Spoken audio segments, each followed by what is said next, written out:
started right away here. Okay. Welcome. Of course, we're going to watch 1927's Metropolis, which is widely cited as one of the first, if not the first, science fiction film. There's a lot of backstory on this film, how it came and how influential it is. One of the things I like to tell people about this movie is you probably have seen something that's originated this film. Some movie you like or watched has been influenced by this in some way, and you're probably going to see spot. Wait, I've seen that before because it came from this movie. This is what movie that inspired pretty much every other science fiction film. It was created in a time where there was a lot of they call it the German Expressionism at this time.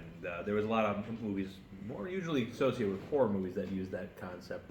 And to this day, you're likely to get more Tim Burton-esque films that have the German Expressionism. But that also applies to this film. But they went with more of the sci-fi method of it. And one other interesting thing that this film did, because the movie's called Metropolis, so obviously it takes place in the city, you're going to see a lot of architecture. Well, they decided to have their fictional city of the future, they have the Art Deco design, which was very popular at the time in 1927, but it continued to go on through some of the 30s as well. One of the things that I kind of sometimes wonder if this movie might have actually inspired the Art Deco design to stay on even longer. This might be one of the better examples of it. You can just see it in all the main artwork and all the buildings and different things. But the film was also very thematic here. It keeps coming back because it had a lot of explored issues of industrialization. It also had the themes of fascism and communism, which in 1927, in Germany, when they made the film, those were very big concerns at the time because of industrialization, fascism. Yeah, those are big, scary things that would have probably been on a lot of people's radar, and they realized were probably coming down the wire.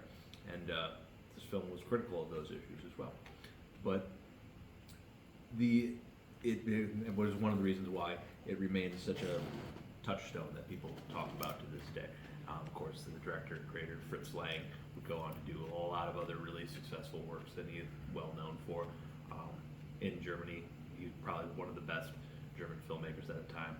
Of course, he had to flee Germany when the Nazis took over and eventually came here to the United States. So we got to continue making movies after that. And one of the other unique things about Metropolis, and that's worth watching, especially how we have it presented here today, is for time, the movie was considered lost. See, there was several reels of this film, and you'd have what would happen is, there was really hard to keep track of the film, keep them all together and assembled in the order it was supposed to go in. And what would happen is certain reels would be lost. So there'd be entire gaps in the film. People would never have a complete set of the film. They'd be watching it, and then all of a sudden there'd be kind of a jump where it's like, whoa, wait, we missed something. Where'd that scene go? And for years, the film was not complete. There was entire decades where they just thought, well, those scenes are lost to history. We'll never know. There are some written records of what might have been those scenes, but nobody had a full copy of it. So people for generations were watching this movie incomplete. They couldn't watch it in full. But over time, as information and you got a lot of these film enthusiasts found out, some of those reels were found. People found copies in their attic or something, or where they were just storing it. They had a full copy. They had some of the film, but they didn't know that until someone pointed out, like, this scene's lost. And then like, you had the lost scene that we've been looking for all these years. And they would just reassemble it. And this happened multiple times with this film, where new scenes would be discovered that we thought were gone, and they weren't. And they were able to restore it and pierce it back together again. And every time this would happen, they'd do a new release. Look, Metropolis, with those scenes we thought were gone, they're back. And this kept happening recently. I remember, I can't remember the exact date, but they found some of the missing reels, not within the last decade, actually, I think. And they keep restoring. And that's what we got here today, is we got most reassembled as best we know. I was talking to Steve with the New Orleans Film Society about this. It's one of those things, because so many pieces of the film had been lost over the years, no one's 100% certain that it's all completely intact. We think they did. They think they found them all back. So we're pretty sure that all the missing scenes that were lost over the years were restored. So we finally have a copy of the movie that is as it was in 1927, almost 100 years ago. So today is one of the better days that you can watch Metropolis, because if you watched it 10 years ago, 20 years ago, you probably saw an incomplete version of it.